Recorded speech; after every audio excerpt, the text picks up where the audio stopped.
why are you the best choice for Virginia Democrats in the primary? You know, voters first and foremost are looking for a fighter. They want someone to challenge the administration. They want someone to protect them. And when voters know that I talk about either the breadth of my experience, having practiced law for almost 30 years, having that electability experience, winning 4 contested elections every time against a Republican opponent, that proven leadership, both running one of the larger Commonwealth attorneys' offices and having that managerial experience and providing a positive work environment, or that proven leadership in the courtroom. They see that I have pushed back and gone against the Klansmen who came into my county in 2020. They have seen that I was asked by a court to be the special prosecutor for one of the white supremacists who marched on the lawn at the University of Virginia that Friday night of that terrible weekend of August 2017.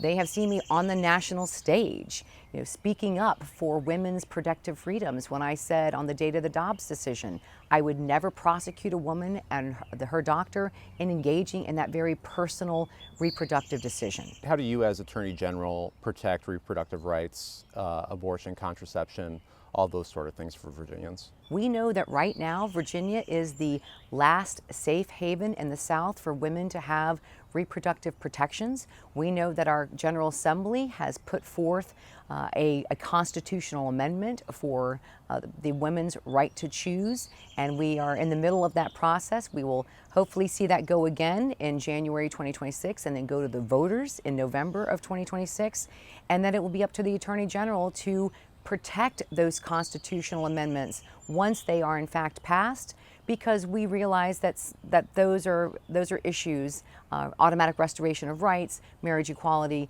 There are some folks who may want to challenge those, and it's going to be up to the Attorney General to protect those constitutional amendments. Current Attorney General and the current governor have been much more active in terms of talking about immigration and that sort of thing. How do you see your role as Attorney General when it comes to the immigration issue?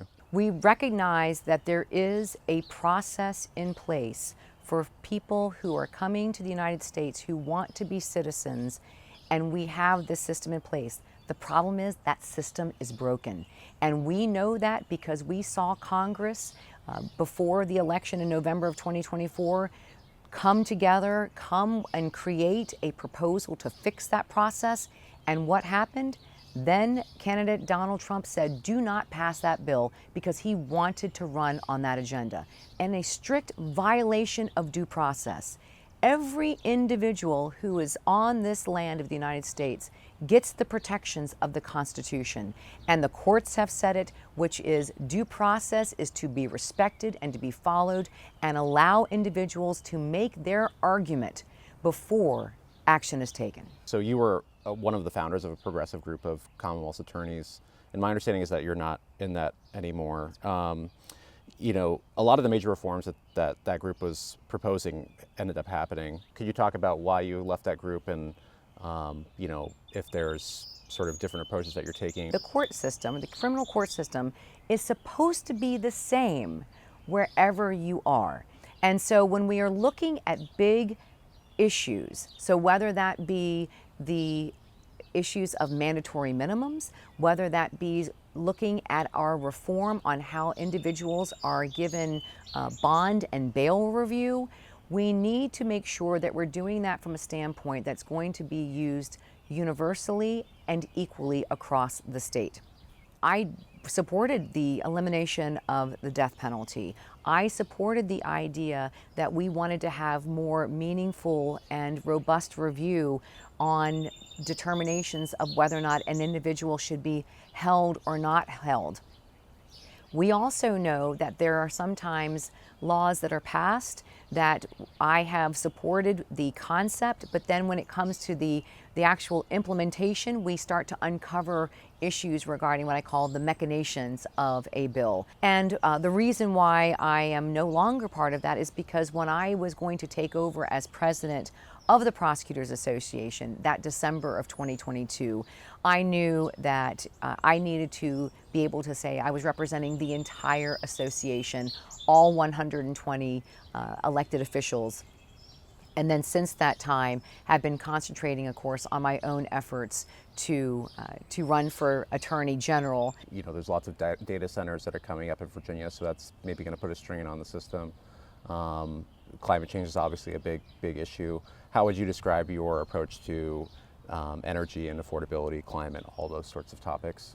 Well, certainly as the AG, I don't get to make the laws, but what I have been telling Virginians is that, just like I said about, in response to your earlier question, we need to figure out what it is that we want to do with technology.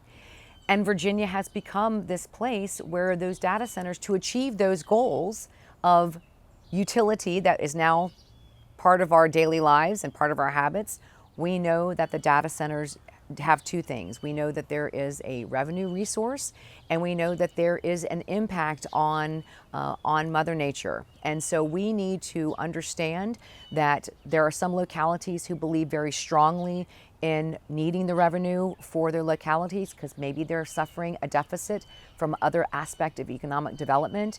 But if we're going to go ahead and put these structures in that locality, there are contracts about how the vendors are going to build and how they're going to utilize a cooling system. And if they are opting for one particular system, whether it be water or energy, to make sure that we are doing it in the best way to make the least environmental damage impact as possible. We talked about a lot of things because the Attorney General's office is really broad. Right. What did we not talk about that is important for your voters to know about you and your role as Attorney General, your current role as Commonwealth's attorney at Henrico when they pick their nominee? In this moment in time, the Attorney General position is literally the most important statewide office. We must have somebody who's ready on day one to challenge, to protect Virginians. We also have to recognize that as this current administration, that the White House and what's happening with the Department of Justice and the utility of the federal courts, that there is a real need to perhaps look to the state courts to be able to implement some of these protections. And if you're going to be going to state courts and going to trial, who better than a trial attorney to be able to do that? Thank you for watching. Make sure to subscribe to the VPM YouTube channel, hit the bell for notifications, and visit vpm.org for more in-depth coverage.